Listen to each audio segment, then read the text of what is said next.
කෝටි 47ක් ඇදිලානේ. ලංකාවේ ඉතිහාසයේම වැඩිම ලොතරැයිතයෙක්ලු. කවුරු නැත් ඉතින් අපේ එකෙක්නේ. ඉතින් හදවතින්ම සුබ පැතුම්. හරි ඉතින් ඔයාටයි මටයි නෙවෙයිනේ ඇදුනේ. ඉතින් අපි දෙන්න මහන්සිලා වැඩ කරමු. මම මේ කොළඹින් පිට කිලෝමීටර් ගාණක් දුර වැඩකට යන ගමන් මේ ටිකේ මේක දිගට මහන්සිලා වැඩ කරපු නිසා කොහොමත් අද කොළඹින් පිට වැඩකටත් යන නිසා මං වෙනුවෙත් ඉතින් පොඩි වෙලාවක් වෙන් කරලා පොඩ රිලැක්ස් එකේ ඉන්න කියලා හිතුවා. බලමුකෝ. හා පිට රට කියලා හිම රැවටෙනවනේ මේ ඔන්න. මේ හිම නෙමෙයි යන්නේ ලුණු. අම්මෝ හොඳටම පිච්චුණා. වාර රස්නේ එළිය. අවුලක් නැහැ. ගෙදර ගිහලා සතියෙන් සුදු කරගන්න පුළුවන්. මං ඔයාටත් රහස කියලා දීලා තියෙනවනේ. අර කරෝල වේලන රස්නේ කියන්නේ අන්න ඒක තමයි මෙහෙ තියෙන්නේ. ජීවිතේ පළවෙනි වතාවට තමයි මෙන්න මේ වගාව මං දැක්කේ. දුම්කොළ වගාව.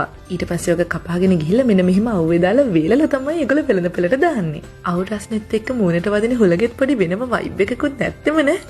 මේ කරදියයි මිරිදියයි දෙකම එකට ලස්සනයිනේ. ජීවිතේ පළවෙනි වතාවට තමයි මෙන්න මේකත් මම දැක්කේ. උකුස්ස ගොඩාරියක් එකට රංචුවක් විදිහට ඉන්නවා. අනේ ඇස්සේ පොඩි බූරු පැටියකුත් ඉන්නවනේ. කතාවෙන් මං අද රෑ නතර වෙන හොටෙල් එකකටත් මේ ඇවිල්ලා ඉන්නේ.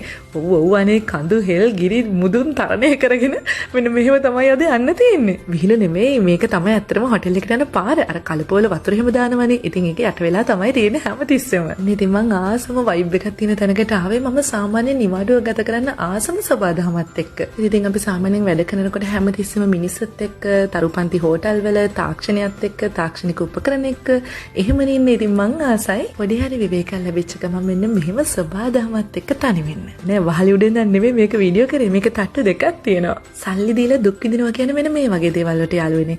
ගෙදර සුව පහසු වෙනත් තියදී මෙන්න මෙහි ඇවිල්ලා බිම නිදා ගන්නයි යන්නේ. ඒ මදිවට හිසට වහලයක් ගන්න නැති අසරණ දුප්පත් බාත්රූම් එක තමයි මං අද නාන්න යන්නේ. ඔන්න ඉතින් මගේ දවසේ ආසම වෙලාව දැන් ඉතින් නාලා කියලා රිෆ්‍රෙෂ් වෙලා හැන්දෑවේ කොෆි එකක් එහෙම බීලා පොඩි වෝක් එකක් දාලා මම යනවා බීච් එක පැත්තට. නිල් පාට අහස දිහා විතරක් බලාගෙන ඈත මුහුදු රැලි වල සද්දෙට විතරක් අන්දන එක භාවනාවක් වගේ. දන්නවද? ඔයා කොච්චර කාර්යබහුල වුණත් මොනතරම් ප්‍රශ්නවල හිටියත් ඔයාට ඔයාව අමතක වෙන්න දෙන්න එපා. එච්චරයි.